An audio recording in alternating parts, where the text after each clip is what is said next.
আসসালামু আলাইকুম। আওয়ামী লীগ কিভাবে ফিরছে কল্পনাও করতে পারবেন না। দর্শক, আমি বারবার বলি যে আওয়ামী লীগ ফেরা বা রাজনীতিতে ফেরা, আওয়ামী লীগ ফেরা বলে কিছু নেই। আওয়ামী লীগ আছে, আওয়ামী লীগ আছে, কিন্তু সুপ্ত আছে। পরিস্থিতির কারণে যে কোনো সময় ফুসে উঠবে। আওয়ামী লীগ ইতিমধ্যে ফুসে ওঠা শুরু করেছে। আজ বঙ্গবন্ধু শেখ মুজিবুর রহমান, আমাদের জাতির পিতা, আমাদের স্বাধীনতার স্থপতি বঙ্গবন্ধু শেখ মুজিবুর রহমানের 106তম জন্মদিন। আওয়ামী লীগ কিভাবে ফিরেছে এই জন্মদিনটাকে লক্ষ্য করুন। গতকাল রাত 12টার পর থেকে সোশ্যাল মিডিয়া ভরে গেছে বঙ্গবন্ধুর জন্মদিনের শুভেচ্ছায়। আওয়ামী লীগ এভাবে ফিরছে। গত প্রায় 1.5 বছরের বেশি সময় যাবত বাংলাদেশের গণমাধ্যম গুলোতে আওয়ামী লীগ এক প্রকার নিষিদ্ধ ছিল। আওয়ামী লীগের খবর নিষিদ্ধ ছিল। আজকে গণমাধ্যমে দেখুন, আবার যতগুলো গণমাধ্যম চোখে পড়েছে, দেখলাম যে বঙ্গবন্ধুর জন্মদিন নিয়ে বেশিরভাগ বাংলাদেশের অনেকগুলো গণমাধ্যম খবর করেছে, কিন্তু কদিন আগে কিন্তু এটা অবাস্তব ছিল। আওয়ামী লীগ কিভাবে ফিরছে আমি ধাপে ধাপে বলছি। সোশ্যাল মিডিয়াতে তো আছেই। গত 1.5 বছর যাবত প্রথম দিকে একটু সমস্যা ছিল, প্রথম দিকে মানুষ সাহস পেত না, আস্তে আস্তে বেরিয়ে গেছে। আজকে দেখুন একদম মানুষকে আর দাবিয়ে রাখা যাচ্ছে না, মানুষ বের হয়ে গেছে সোশ্যাল মিডিয়ায়, গণমাধ্যমে এসছে। গণমাধ্যমে আজকে কালের কণ্ঠ, যমুনা টিভি, বাংলা ট্রিবিউন, কালবেলা, ইত্তেফাক, বিভিন্ন গণমাধ্যম, যে কয়টা গণমাধ্যমে চোখে পড়েছে বঙ্গবন্ধুর জন্মদিন উপলক্ষে সংবাদ প্রকাশ করেছে। আজ থেকে 1 বছর আগে, গত বছর 17 মার্চেও কিন্তু বাংলাদেশের কোন গণমাধ্যমে বঙ্গবন্ধুর উপস্থিতি ছিল না, আওয়ামী লীগের উপস্থিতি ছিল না। এখন আওয়ামী লীগের উপস্থিতি বাড়ছে। আরেকদিকে একটা ছোট্ট খবর দেব, ব্রাহ্মণবাড়িয়া জেলা আইনজীবী সমিতির নির্বাচনে আওয়ামী লীগের এক বিশাল জয়। এখানে সভাপতি, সাধারণ সম্পাদক সহ প্রায় 7টি পদে আওয়ামী লীগ জয় পেয়েছে। বিএনপি 7টি পদে জয় পেয়েছে, জামাত 1টি পদে জয় পেয়েছে। কিন্তু এখানে ঘটনা আছে যে আওয়ামী লীগ আসলে কোনো প্যানেলও দিতে পারেনি। আওয়ামী লীগ মনোভাবাপন্ন বা আওয়ামী লীগ সমর্থক যারা সেই আইনজীবী সমিতির সদস্য ছিলেন, খবরে যেটি বোঝা যাচ্ছে যে তারা নির্বাচন করেছেন। তারা নির্বাচন করে, তারা প্যানেল ছাড়াই স্বতন্ত্র নির্বাচন করে সভাপতি, সাধারণ সম্পাদক সহ 7টি পদে জয় পেয়েছে। সেখানে এখনো নানা রকম বাধা বিপত্তি আছে। এই বাধা বিপত্তি ছাড়াও এমনকি হয়তো নির্বাচনে ক্যাম্পেইনও করতে পারেননি, না করে তারা জয় পেয়েছে। আপনি ওপেন করে দিয়ে দেখুন কি অবস্থা হয়। এই জন্যই বলছি যে এখনো যারা ভাবছেন খোলসের ভেতরে ঢুকে থাকবেন, যারা সুবিধাবাদী তারা তো খোলসের ভিতরে ঢুকে থাকবেই, পুরোপুরি উন্মোচিত হবে, তারপরে তারা খোলস খুলে বের হবে। তাদের কথা বাদ দিন। ভবিষ্যতে সুবিধাবাদীদের কি হবে এটা বলা যায় না, তবে এটা তো বাংলাদেশ, এখানে সুবিধাবাদীরা সবসময় সুবিধা করে। এই যে বিএনপির ক্ষেত্রে দেখুন না, বিএনপি যে সরকার গঠন করেছে, ত্যাগী লোকজনের অনেক ত্যাগী লোকজনকে আপনি চেনেন। গত 16 বছর আওয়ামী লীগের শাসনামলে বিএনপি আন্দোলন সংগ্রাম যারা মাঠে ছিল সীমিত কিছু মানুষ, সেই মানুষগুলোকে কি আপনি মন্ত্রী পরিষদে দেখছেন? মির্জা আব্বাস, গয়েশ্বরচন্দ্র রায়, আমানুল্লাহ আমান, কিংবা এই ধরনের যে মানুষগুলোকে আপনি দেখেছেন, তাদেরকে কি পেয়েছেন মন্ত্রী পরিষদে? নেই। মেজর হাফিজ স্পিকার হয়েছেন। মেজর হাফিজের তো বিএনপি ত্যাগ করার কথা ছিল গত নির্বাচনের আগে, তৃণমূল বিএনপি এটা সেটা বিভিন্ন কিছুতে যাবার কথা ছিল, তিনি স্পিকার হয়েছেন। একটা উদাহরণ দিলাম, এরকম আরো নানা রকম। এই যে শিক্ষামন্ত্রী এহসানুল হক মিলন, গত 16 বছর কোথায় ছিলেন তিনি? বিদ্যুৎ মন্ত্রী কোথায় ছিলেন?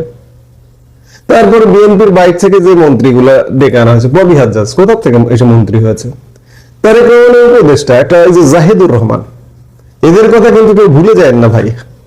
এই জাহিদুর রহমান যেদিন 32 ভাঙা হলো, সেই 32 ভাঙার দিন তার ভিডিওতে তিনি ইউটিউবে কথা বলেন, তার ভিডিওতে যে উল্লাস দেখেছিলাম সেটি বলবো না।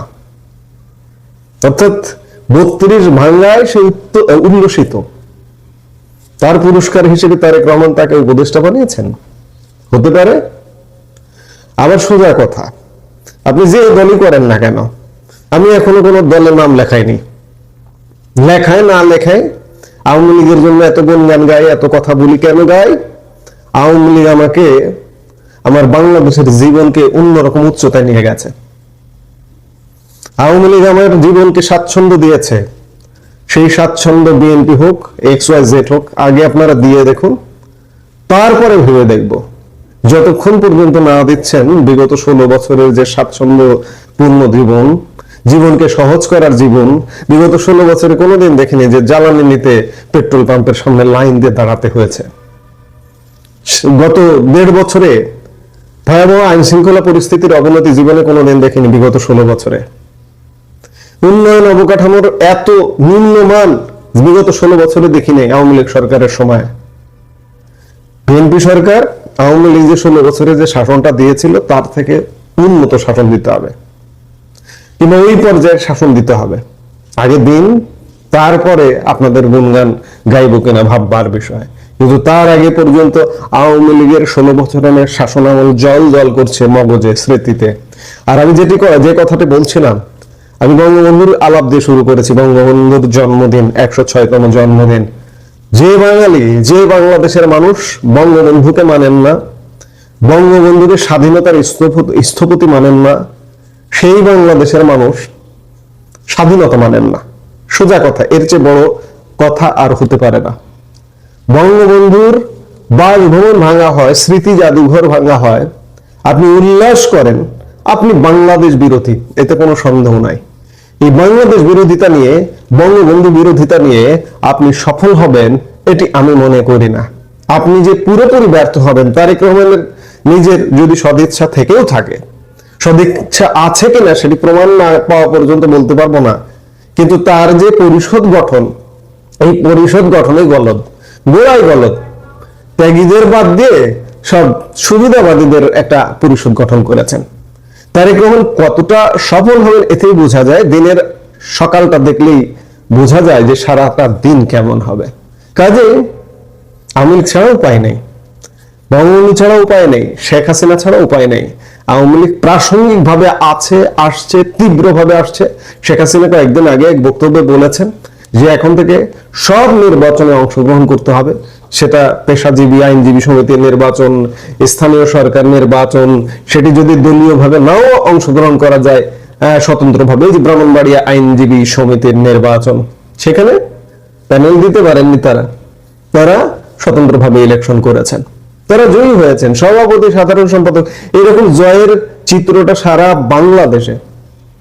কাজে আওয়ামী লীগ ফিরবে, প্রাসঙ্গিকভাবে আসবে, এবং আওয়ামী লীগ যে আবারও রাষ্ট্র ক্ষমতায় আসবে এটা দিনের আলোর মতো সত্য। দিনের আলো এই মাথা ও মাথা যেভাবে স্পষ্ট করে দেখা যায়, ঠিক তেমনি আমি দেখতে পাই যে আওয়ামী লীগ আসছে, আসার শব্দ পাওয়া যাচ্ছে। এখনো অনেকে বলেন আওয়ামী লীগ আসতে দেরি হবে, এ হবে, সে হবে। এমনকি আওয়ামী লীগ যারা করেন, আপনাদের দূরদৃষ্টি একটু জাগ্রত করুন। দূরদৃষ্টি নেই এটি বলবো না, একটু চিন্তা করুন, একটু বিভিন্ন সমীকরণ মেলায় দেখবার চেষ্টা করুন, দেখবেন আওয়ামী লীগকে খুঁজে পাচ্ছেন। আওয়ামী লীগ আসছে, ফিরছে খুব শীঘ্রই। ঈদ পরবর্তী সময় থেকেই আওয়ামী লীগের কার্যক্রম যেভাবেই হোক শুরু হবে, সেটি আমরা দেখতে পাচ্ছি। প্রিয় দর্শক শ্রোতা মণ্ডলী, আপনি এই মুহূর্তে আমাকে যেখান থেকে দেখছেন এবং পরবর্তী যেখান থেকে দেখবেন, আপনাদের সকলকে জানাই আমি আমার প্রাণঢালা অভিনন্দন এবং শুভেচ্ছা এবং কৃতজ্ঞতা প্রকাশ করি সার্বক্ষণিক আমার সাথে থাকার জন্য এবং সহযোগিতা করার জন্য, আমার কথাগুলো বাংলাদেশের প্রত্যন্ত অঞ্চলে পৌঁছে দেওয়ার জন্য। প্লিজ লাইক এবং কমেন্টস করতে ভুলবেন না, কারণ আপনাদের একটা লাইক, একটা কমেন্টস আর 1000 লোককে দেখতে সাহায্য করে। এবং সাবস্ক্রাইব করুন। আজকে 17ই মার্চ, আপনারা জানেন যে আজকে জাতির জনক বঙ্গবন্ধু শেখ মুজিবুর রহমানের 107তম জন্মবার্ষিকী। যেই ব্যক্তির জন্ম না হলে হয়তো আমরা এই স্বাধীন বাংলাদেশ পেতাম না, আমরা স্বাধীন ভূখণ্ড পেতাম না। সেই জাতির জনক, বাঙালি জাতির জনক বঙ্গবন্ধু শেখ মুজিবুর রহমানের জন্মবার্ষিকীতে ওনাকে শ্রদ্ধাভরে স্মরণ করছি। 2024-এর 5ই আগস্টের পর থেকে 2025 সাল, পুরো একটা বছর আপনার কেউ বঙ্গবন্ধুর জন্মশতবার্ষিকী এভাবে পালন করতে আর দেখেননি, বা কোনো পত্রিকায় আসেনি। যারা করেছেন তারা হচ্ছে যে ফেসবুকের মাধ্যমে আমরা যারা বঙ্গবন্ধুকে ভালোবাসি, জাতির জনককে ভালোবাসি, যারা এই জাতিকে ভালোবাসি, তারাই হয়তো ফেসবুক সয়লাব করে দিয়েছে। কিন্তু গতকাল রাত থেকে এখন পর্যন্ত আপনি যদি খেয়াল করেন যে সমস্ত পত্রপত্রিকা, ফেসবুক তো আছেই, সমস্ত পত্রপত্রিকাগুলোতে জাতির জনকের 107তম জন্মবার্ষিকীর ছোট হোক বড় হোক একটা করে হলো নিউজ দিয়েছে। এতে কি কিছু বুঝতে পারছেন আপনারা, নাকি এখনো কিছু বুঝছেন না? কেন হঠাৎ করে এই ঘটনা শুরু হলো এবং কি, এবং আমি ব্যানার এবং হেডলাইনে কি লিখেছি সেই বিষয়টাতে আপনাদের সাথে কথা বলবো। এতক্ষণ আপনারা হয়তো চিন্তা করছেন যে আমি হঠাৎ করে ব্যানার এবং হেডলাইনে কেন লিখলাম যে বিদেশে পলাতক নেতারাই চায় না আওয়ামী লীগ ফিরে আসুক। তো যে কথাই বলছিলাম যে আওয়ামী লীগ যে ফিরে আসছে, বা আওয়ামী লীগ ফিরে আসছে মানে কি, আওয়ামী লীগ বাংলাদেশে আছেই। হয়তো আমাদের সামান্য কিছু নেতা, কিছু কর্মী জীবন রক্ষার্থে দেশের বাইরে পাড়ি জমিয়েছিলেন, কারণ যদি ওনারা দেশে থাকতেন ওনারা হত্যার শিকার হতেন। সেই জায়গায় ওনারা জীবন বাঁচিয়েছেন। আমাদের নেতা কর্মী সবাই হয়তো ঘর বাড়ি ছেড়ে একজন এক ডিস্ট্রিক্ট থেকে অন্য ডিস্ট্রিক্টে চলে গেছেন, কষ্টে আছেন। তৃণমূল কর্মীরা প্রচণ্ড কষ্টে আছেন। এরপর আওয়ামী লীগ আছে কিন্তু। আর সেটার প্রমাণ, আওয়ামী লীগ যে সগৌরবে ফিরে আসবে সেটার প্রমাণ কিন্তু আজকে সারাদিনের পত্রিকাগুলোতে, যেখানে গত একটা দেড়টা বছর আওয়ামী লীগের নাম নিতে কেউ সাহস করে নাই, যেখানে আওয়ামী লীগ তো দূরের কথা, বঙ্গবন্ধু, জাতীয় সঙ্গীত এগুলো নিয়ে কথা বললে মবের শিকার হতো, সে জায়গায় আজকে সমস্ত পত্রিকা, সমস্ত বলতে ম্যাক্সিমাম পত্রিকাতে, আমি যতগুলো দেখেছি 12-14টা পত্রিকা, সবগুলোতে, বাংলাদেশের সবচেয়ে ভালো ভালো যে পত্রিকাগুলোতে, এগুলোতে দেখলাম যে 107তম জন্মবার্ষিকীর একটা নিউজ মিনিমাম এসেছে। এটা হচ্ছে আওয়ামী লীগ যে সগৌরবে ফিরে আসছে অল্প কিছুদিনের মধ্যে, তার প্রমাণ। এখন বলি যে আওয়ামী লীগের কোন নেতারা আসলে চায় না আওয়ামী লীগ ফিরে আসুক। দেখুন, বাংলাদেশ থেকে যারা ভারতবর্ষে চলে গেছে এই সমস্ত নেতারা, বা হাজার খানিক কর্মীও আছে ওখানে যারা কষ্টে আছে কিন্তু ভারতে, ওনারা কিন্তু যে কোনো সময় ফিরে আসবে। নেত্রী সাথে ফিরেই আসবে, নেত্রী আগেই ফিরে আসবে। আবার মিডিল ইস্টে কিছু নেতাকর্মী গেছে, বা বিভিন্ন মালয়েশিয়া টালয়েশিয়াতে যারা গেছে এরা সব ফিরে আসবে। কিন্তু ফিরে আসবে না, এই মুহূর্তে ফিরে আসতে চায় না, বা ফিরতে চায় না হচ্ছে যে ইউরোপ এবং আমেরিকাতে যেসব নেতারা চলে গেছে। আপনার সোজা একটা কথা বলি ভাই, যে যারা বাংলাদেশ থেকে 5ই আগস্টের পরে ইউরোপ এবং আমেরিকাতে গেছে, এদের হয় কারো কারো ভিসা আগেই ছিল, এরা আগেই চলে আসছে, বা কেউ কেউ পরবর্তীতে ভিসা করে চলে আসছে, অথবা কেউ কেউ রেড পাসপোর্ট দিয়ে চলে আসছে। এখন ওনারা চায় না যে এই মুহূর্তে ওনারা দেশে গিয়ে আন্দোলন সংগ্রাম করে আওয়ামী লীগকে আবার ক্ষমতায় এনে এরপরে ওনারা মন্ত্রী মিনিস্টার হবে, এই গ্যারান্টি ওনাদের নাই। এবং ওনারা চিন্তা করছেন যে আগামী 5 বছরের ভেতরে আওয়ামী লীগ ক্ষমতায় আসবে কিনা, বা 10 বছরও আসবে কিনা। তো তার চেয়ে ভাই আওয়ামী লীগ এখন যেভাবে আছে সেভাবে থাক, আমরা ইউরোপ আমেরিকাতে আছি, আমরা একটু শান্তিতে থাকি, যখন সব গুছাই আসবে তখন আমরা যাই আবার নেতাগিরি করব। যেমন আমরা হাইব্রিড বলি বা সুবিধাভোগী বলি, সুবিধাভোগী গোষ্ঠী সবসময় ছিল, এখনও আছে, ভবিষ্যতেও থাকবে। এই সমস্ত নেতা ইউরোপ আমেরিকাতে পালিয়ে থাকা এই সমস্ত নেতারা, আমি ওদেরও বলবো যে পালিয়ে আছে। ইউরোপ আমেরিকার বাইরে যারা আছে তারা পলাতক নাই, এগুলো পলাতক। ইউরোপ আমেরিকা যেগুলো বসে আছে এগুলো সব পলাতক। এরা বাংলাদেশে এই মুহূর্তে ফিরতে চাচ্ছেন না, কারণ তারা সকলে এজাইল করে রেখেছেন এখানে। সুতরাং তাদের এজাইলের কাগজপত্র দরকার, তাদের ফ্যামিলি এইখানে, বউ বাচ্চা এইখানে, গ্রামার স্কুলে পড়ে ভালো ভালো। এই জন্য তারা চায় না যে আওয়ামী লীগ খুব সহসা, খুব দ্রুত আওয়ামী লীগ ফিরে আসুক, কারণ ফিরে যদি আসে, তারা যদি আবার যায় নেতা হইতে গেলে তাদের এগুলো সব বাতিল হবে, পরবর্তীতে কোনো প্রবলেম হলে তারা আর আসতে পারবে না। এইটা হচ্ছে তাদের মাথার মূল টেনশন। বাকি বাংলাদেশে আমাদের যেসব নেতারা আছে এরা চাচ্ছে যে কোনো মুহূর্তে ঝাঁপায় পড়তে, ভারতবর্ষে যারা আছে তারা, মিডিল ইস্টে। সুতরাং আপনাদেরকে চিন্তা করতে হবে যে ওই সাইডটা নিয়ে, মানে এশিয়ার ভেতরে যারা আছে তারা আসবেই যে কোনো মুহূর্তে, যে কোনো দিন, যে কোনো মুহূর্তে আসবে। কিন্তু ইউরোপ আমেরিকাতে যারা আছে তারা যখন সব রেডি হয়ে যাবে তখন দেখবেন নেতা হতে। এটা আপনি একটা প্রমাণও দিতে পারি। আপনি একটা জিনিস দেখেন, এই যে বিএনপিতে খেয়াল করছেন, তারেক রহমান আসলো, হয়রাজ এই 17 বছর বিএনপির যেই সব বড় বড় নেতাগুলা জেলে গেছে, আসছে, আন্দোলন করছে, সংগ্রাম করছে, ছোট হোক বড় হোক, যা করছে, ওদের কিন্তু এই মুহূর্তে পাত্তা নেই। যেন আপনি দেখেন ওই যে মির্জা আব্বাস কতবার জেলে গেছে, বের হয়েছে, ঠিক না? গয়েশ্বরচন্দ্র রায়, তারপরে রুমিনা ফারান তো শেষ পর্যন্ত বেরই হয়ে যাইতে হয়েছে। এছাড়াও আপনার এই আমানুল্লাহ আমান, এরা সব কিন্তু গত 17 বছর কিন্তু আসছে গেছে, জেলে আসছে গেছে। এই আর যারা কোনো কিছুর ধরাছোঁয়ার বাইরে ছিল, কিছু করে নাই। ওরা কিন্তু এসে কিন্তু আবার সেই মন্ত্রী, মিনিস্টার, এমপি হয়ে গেছে। খেয়াল করেন। জানেন যে কষা জাহিদের কথা মনে আছে, যে এখন তারেক রহমানের উপদেষ্টা, এই হারামজাদা কিন্তু 32 নম্বর ভাঙার পরে চরম উল্লাস প্রকাশ করেছিল, মনে আছে? ইউটিউবে, তার নিজস্ব ইউটিউবে। সে এখন উপদেষ্টা। এটাও সব বিএনপির থেকে। সেম আওয়ামী লীগের ভেতরও এইরকম সুবিধাভোগী কিছু আছে, যেটার ব্যাপারে আপনার স্মরণ রাখতে হবে। সেই স্মরণটা রাখতে হলে আপনি এখন যদি টোটাল বিএনপির মন্ত্রিপরিষদ, এমপি, রাজনীতি টোটাল একটু চোখ দেন, এক বেশি দিন লাগবে না, আপনি 2-3টা দিন একটু ভালোভাবে দেখেন যে কারা মন্ত্রী, কারা এমপি, কারা কমিটিতে, কারা কি, কারা কোথায়, সব পাওয়া যাবেন। ঠিক এই ধরনের ব্যক্তিগুলো আওয়ামী লীগের আছে, যারা এখন ইউরোপ আমেরিকাতে আছে। এরা যাবে যখন আপনারা ফিল্ড রেডি করে দিবেন, আপনার রক্ত ঘাম ঝরাইয়া যখন ফিল্ড রেডি করবেন, তখন যাবে।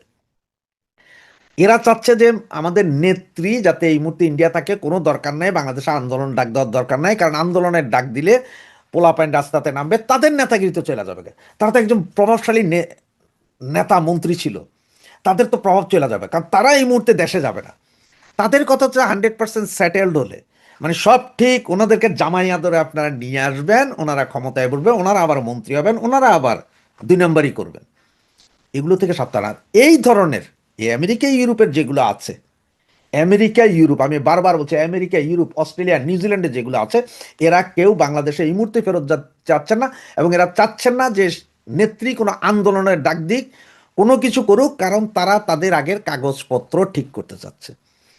যখন তাদের সব ঠিক হবে, এর ভিতরে তৃণমূল কর্মী আপনারা লাফায় মারা যান, খান না খান, তাতে তাদের সমস্যা নেই।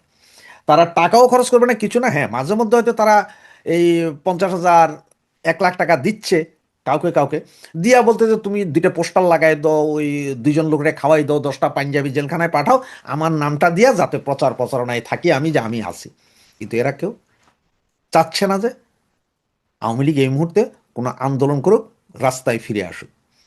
সেই জন্যে আমি লিখেছি আওয়ামী লীগ ফিরুক। এটা পলাতক অনেক নেতারাই চান না। পলাতক কোন নেতারা চান না ভালোভাবে বুঝছেন, ভারতবর্ষে যারা আছে তারা না। তাদের ভাই পৃথিবীর অন্য কোনো দেশে যাওয়ার রাস্তাও নাই। তারা ফাইট করে হলো বাংলাদেশে ঢুকেই তারা রাজনীতি করবে। এটা হচ্ছে মূল কথা। আর বাকি যারা আছে ইউরোপ আমেরিকাতে, বুঝা দেখেন, এত শান্তির জায়গা ছাইরা কেউ অশান্তি নিতে চায় না।